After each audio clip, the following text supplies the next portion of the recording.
ಎಲ್ಲರಿಗೂ ನಮಸ್ಕಾರ. ವೀಣಾ ಕನ್ನಡ ವ್ಲಾಗ್ಸ್ಗೆ ಎಲ್ಲರಿಗೂ ಸ್ವಾಗತ.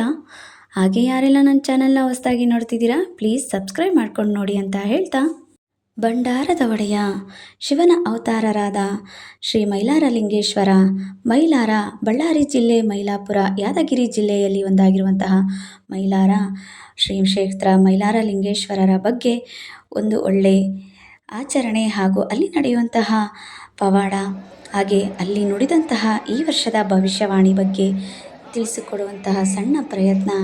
ಶ್ರೀ ಮೈಲಾರಲಿಂಗೇಶ್ವರ ಜಾತ್ರಾ ಮಹೋತ್ಸವ, ಲಕ್ಷಾಂತರ ಭಕ್ತರು ಆಗಮಿಸುತ್ತಾರೆ. ಬಹಳ ಅದ್ಧೂರಿಯಾಗಿ ನಡೆದ ಶ್ರೀ ಮೈಲಾರಲಿಂಗೇಶ್ವರ ಜಾತ್ರೆ, ಅಲ್ಲಿ ನಡೆಯುವಂತಹ ಸರ್ಪಡಿ ಪವಾಡ ದೃಶ್ಯ, ಪವಾಡ ಆಚರಣೆ ಏನೆಂದು ತಿಳಿಯೋಣ ಈ ದೃಶ್ಯದ ಮೂಲಕ. ಕಾಂಚವೀರರು ಅಂದರೆ ಗೊರವರು ಮೈಲಾರಲಿಂಗೇಶ್ವರ ಸ್ಮರಣೆಯೊಂದಿಗೆ ಮೈಮರೆತು ಕಬ್ಬಿಣದ ಸರಪಳಿಗಳನ್ನು ಮುರಿಯುತ್ತಾರೆ. ಇದನ್ನು ಜನರು ಅದ್ಭುತ ಪವಾಡಗಳು ಎಂದು ಕರೆಯುತ್ತಾರೆ.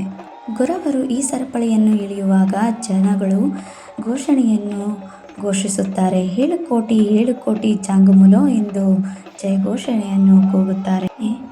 ಸರಪಳಿ ಅರಿಯುವ ಸಮಯದಲ್ಲಿ ದೈವವಾಣಿ ಕಾರಣಿಕ ಗೊರವಪ್ಪ ನುಡಿಯುವ ನುಡಿಗಳನ್ನು ಈ ವರ್ಷದ ಮಳೆ ಬೆಳೆ ಮತ್ತು ಸಾಮಾಜಿಕ ಸುಖ ಸಮೃದ್ಧಿ ಭವಿಷ್ಯವಾಣಿಯಾಗಿ ಭಕ್ತರು ನಂಬುತ್ತಾರೆ. ಸಂಪಾಯಿತಲೆ ಪರಾಕ್, ಸಮೃದ್ಧಿಯಾಯಿತಲೆ ಪರಾಕ್ ಎಂದು ದೈವವಾಣಿ ಗೊರವಪ್ಪವರು ಈ ವರ್ಷ ಸಂಪಾಯಿತಲೆ ಪರಾಕ್ ಎಂದು ದೈವವಾಣಿಯನ್ನು ನುಡಿದಿದ್ದಾರೆ. ಇದರ ಅರ್ಥ ನಮ್ಮ ನಾಡಿನ ಒಳಿತನ್ನು ತಿಳಿಸುತ್ತದೆ, ಹಾಗೆ ನಮ್ಮ ನಾಡಿನ ಬೆಳೆ ಮಳೆ ಹಾಗೆ ಸಮೃದ್ಧಿಯನ್ನು ತಿಳಿಸುತ್ತದೆ. ಈ ಸ್ಥಳವು ವಿಜಯನಗರ ಜಿಲ್ಲೆಯ ಪ್ರವಾಸಿ ಸ್ಥಳವೂ ಆಗಿದೆ. ಕಬ್ಬಿಣದ ಸರಪಳಿ ಹರಿಯುತ್ತಲೇ ಪರಾಕ್ ಎಂದು ನುಡಿಯುತ್ತಾರೆ. ಸರಪಳಿಯನ್ನು ಮುರಿಯುವ ಈ ಪವಾಡವು ಮಣಿಕಾಸುರ, ಮಲ್ಲಾಸುರ ರಾಕ್ಷಸರ ಸಂಹಾರದ ಪ್ರತೀಕವಾಗಿದೆ. ಇದು ಭವಿಷ್ಯದ ಮಳೆ ಬೆಳೆಯ ಮುನ್ಸೂಚನೆಯನ್ನು ಸೂಚಿಸುತ್ತದೆ.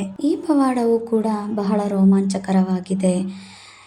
ಭಕ್ತರು ತಮ್ಮ ಕಾಲಿಗೆ ಕಬ್ಬಿಣದ ಸಲಾಕೆಯನ್ನು ಕಾಲಿಗೆ ಸಿಗಿಸಿಕೊಂಡು ತಮ್ಮ ಭಕ್ತಿಯನ್ನು ಶ್ರೀ ಮೈಲಾರಲಿಂಗೇಶ್ವರನಿಗೆ ಅರ್ಪಿಸುವ ದೃಶ್ಯವಾಗಿದೆ.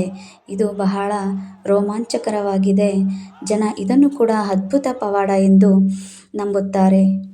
ಈ ಒಂದು ವಿಡಿಯೋ ಹಾಗೆ ಮಾಹಿತಿ ನಿಮ್ಗೆ ಇಷ್ಟ ಆಯಿತು ಅಂತ ನಾನು ಭಾವಿಸ್ತಾ, ಹಾಗೆ ನಿಮ್ಮ ಅನಿಸಿಕೆ ಅಭಿಪ್ರಾಯಗಳನ್ನು ಕಮೆಂಟ್ ಮೂಲಕ ತಿಳಿಸಿ. ಹಾಗೆ ವಿಡಿಯೋ ಇಷ್ಟ ಆದಲ್ಲಿ ಲೈಕ್ನ ಮಾಡೋದನ್ನ ಮರಿಬೇಡಿ.